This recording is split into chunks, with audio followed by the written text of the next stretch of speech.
அடித்தட்டு மக்கள், உழைக்கும் மக்களினுடைய பிள்ளைகள், படிக்க வசதியில்லாத பிள்ளைகளை எல்லாம் பல்லாயிரக்கணக்கில் படிக்க வைத்து கல்வியாளர்களாக ஆக்கிய ஒரு பெருந்தகை.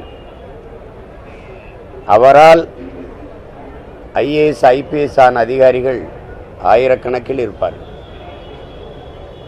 அப்படிப்பட்ட ஒரு அரிய பணியை செய்தவர். சமத்துவம், சகோதரத்துவம் எல்லாம் சொல்லளவில் இருந்ததை செயல்படுத்தியவர்.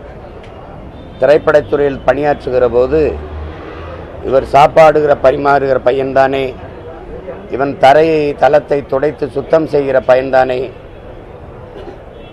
என்றெல்லாம் பார்க்காமல் அவர்களோடெல்லாம் சமமாக அமர்ந்து உணவு உண்ணக்கூடிய, தோல் மேல் கை போட்டு அவர்களோடு அன்பாக பேசக்கூடிய மனித மாண்பை கடைப்பிடித்த ஒரு மனிதர்.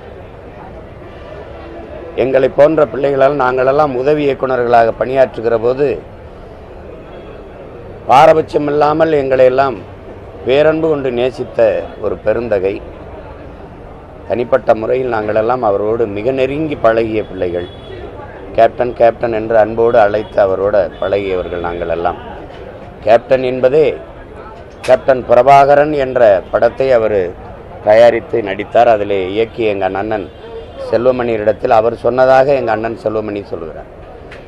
ஒரு மிகப்பெரிய நம் தலைவருடைய பெயரை வைக்கிறோம், இந்த படத்தை சிறப்பாக நாம் எடுத்துவிட வேண்டும் என்று சொல்லி அவ்வளவு ஈடுபாடோட ஈழ விடுதலையும் தலைவரை நேசித்த ஒரு மகன் நம்முடைய கேப்டன் அவர்கள். அதுவே அந்த படத்தினுடைய கேப்டனுங்கிற அந்த பெயரே அவருக்கு ஒரு செல்ல பெயராக, அவர் அடையாளமாக மாறிப்போனது. தமிழ் மக்கள் எல்லோரும் அவரை கேப்டன் கேப்டன் என்று அன்போடு அழைக்க தொடங்கினார்கள். அப்படிப்பட்ட ஒரு மனிதர். ஒரு மனிதன் நல்ல தலைவனாக இருந்தானா, ஒருவர் நல்ல தலைவனாக இருந்தானா, நல்ல நடிகராக இருந்தாரா, அதெல்லாம் இல்லை. ஆனால் அவர் மனிதனாக இருந்தாராங்கிறதான் இங்கே இருக்கிற கேள்வி.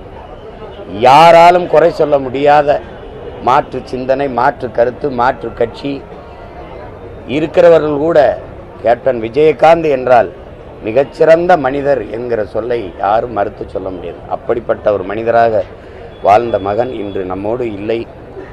அவர் உடலால் நம்மோடு இல்லை ஒழிய உணர்வால் நம்மோடு வாழ்ந்து கொண்டிருக்கிறார். அவரை இன்னைக்கு இழந்திருக்கிறார். அவரை நேசித்து நிற்கிற மக்கள், குறிப்பாக அன்னியார் பிரேமலதா தம்பிகள், விஜய் பிரபாகரன், சண்முக பாண்டியன், என் அன்பிற்கினிய உடன் பிறந்தார் சுதீஷ் அவர்கள் எல்லோருக்கும் என்னுடைய ஆறுதலை சொல்லி கேப்டன் உடனான நினைவை நான் பகிர்ந்து கொள்கிறேன். வணக்கம்.